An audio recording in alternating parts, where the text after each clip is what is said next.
छत्रपती संभाजी महाराज जीवनगाथा भाग 4. तरुणपणी त्यांचे आणि मंत्रिमंडळातील काही लोकांचे वाद होत असत. ह्या वादांमुळे गैरसमज खराब होत असे. ह्यामुळे शिवाजी महाराजांनी त्यांना काही दिवस पन्हाळ्यावर रोखून ठेवले होते. काही दिवस संभाजीराजे मुघलांना जाऊन मिळाले. त्यांच्या आयुष्यात काही असे क्षण आले जेव्हा त्यांचे आणि त्यांच्या वडिलांचे मतभेद झाले. काही काळ ते मुघलांच्या छावणीतही राहिले, पण लवकरच त्यांना आपली चूक कळली आणि ते परत आले. ते स्वराज्यात परत आल्यावर काही दिवसांनी शिवाजी महाराजांचे निधन झाले. हा काळ स्वराज्यासाठी फार कठीण होता. औरंगजेब दक्षिणेकडे वळत होता. संभाजी राजांशी पटत नसणाऱ्या मंत्री आणि सरदारांनी राजांची दुसरी राणी सोयराबाई आणि त्यांचे मुलगे राजाराम म्हणजेच संभाजी राजांचे धाकटे बंधू यांना आपल्या बाजूला करून त्यांना सिंहासनावर बसवले आणि संभाजी राजांना फसवण्याचा प्रयत्न केला.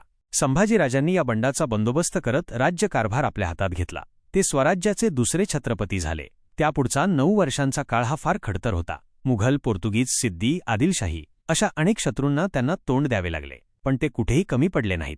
बादशाह औरंगजेब स्वतः दिल्ली सोडून प्रचंड फौजा घेऊन दक्षिणेत आला. त्याने अनेक सरदारांना मोठमोठ्या सैनिकी तुकड्या देऊन स्वराज्यावर पाठवले. मराठे संभाजी महाराजांच्या आणि सेनापती हंबीरराव मोहिते यांच्या नेतृत्वाखाली शौर्याने लढले. एक किल्ला वर्षानुवर्षे लढवला. शिवाजी महाराजांनी सिद्ध केलेला गनिमी काव्याचा उपाय त्यांनी खुबीने वापरात मुघलांना सळो की पळो करून सोडले. संभाजी महाराजाबद्दल अजून माहिती घेण्यासाठी माझ्या चॅनलला सबस्क्राईब करा.